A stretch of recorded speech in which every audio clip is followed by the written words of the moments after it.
Great to see you back. I want to share with you a film that didn't win any awards, didn't have a successful theatrical run. Its release was delayed by 18 months because it ran into so many technical issues, and it was thought lost for about 50 years. So why am I even bothering with a film like this?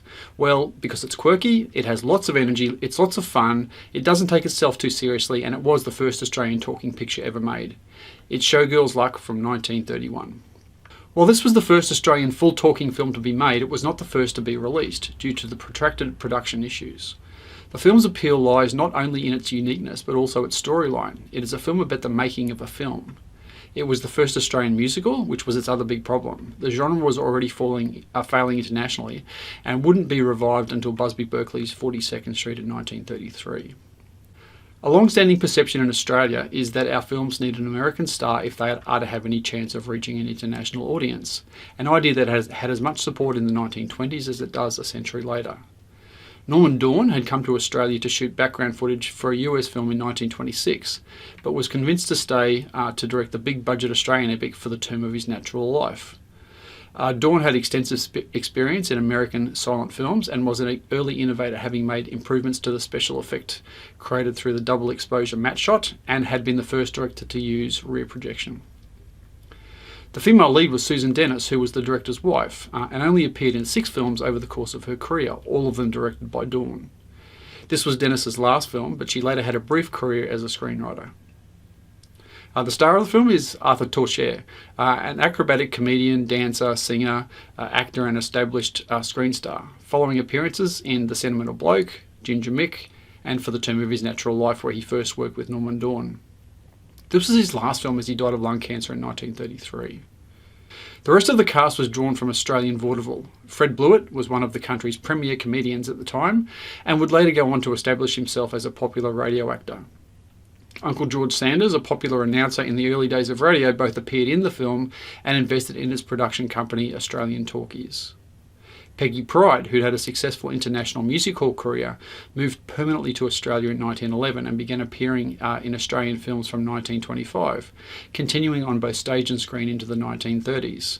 And for Les Coney, this was his second and his last film, but he went on to entertain audiences up until the early 1940s, both on the stage and as a radio actor and comedian and a singer.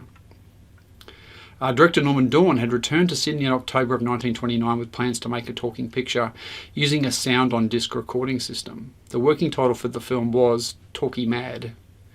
Shooting started in May of 1930 and took place at the Lapstone Hill Hotel in the Blue Mountains and at the Sydney Showgrounds. By the time the film was ready to screen in January of 1931, the sound-on-disc system was already out of date, and Dorn had to transfer the sound to an optical track. Showgirl's Luck opened in the Lawson's Theatre in the inner city suburb of Redfern in December of 1931.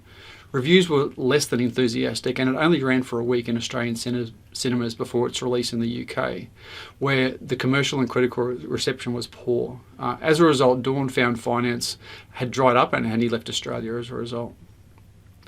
Around this time, the film went missing and was presumed lost. For director Norman Dorn, this was one of his favourite productions, and from the 1960s until his death in 1975, Dorn offered a reward of several $100s for a copy. In 1983, Film Australia received a phone call from an elderly man offering the film for sale. No one had seen Showgirl's Luck for 50 years, but stills and a trailer had survived. Only 6 prints were ever made, and with more than 80% of Australia's nitrate films missing or destroyed, expectations were low. But what they found was a nitrate print in excellent condition that looked as if it had never been projected. It was likely an extra copy struck in around March of 1932, 3 months after the film's short Sydney season. It had been said that the film looks like an ambitious project which ran out of money, and like a silent film which sound had been added to. It needs to be remembered that this was the earliest days of sound. Most of the film was recorded on standard tone optical track, but the first part was taken on disc and later transferred. The result left a track that buzzed and left some scenes wildly out of sync. The dance numbers were mimed to records and original music numbers that were written for the film, but they don't actually appear in the finished product. By the time Showgirl's Luck was released, its standards were already being eclipsed. Since being remastered, the soundtrack has been resynced and cleaned up so it sounds better now than it did in 1931. So a number of reasons to watch this film. If you've ever seen the first talkie, The Jazz Singer with Al Jolson, then this is a film that you'd be interested in watching as a comparison. If you haven't seen The Jazz Singer, you should definitely see it and then come back and check this film out. And like I said, it's quirky, it's light-hearted, and the scenes of the pet koala are unintentionally funny. As we all know, every Australian has a pet koala. We keep it next to our pet kangaroo and our pet emu. So what I'd suggest you do is go to our website, find our virtual screenings page, find the link to this particular film, click on it and watch it, and by all means come back and let us know what you think, whether you loved it or hated it, and whether you'd recommend it to others. And then we'll be back again in the not too distant future for our next classic films review. See you next time.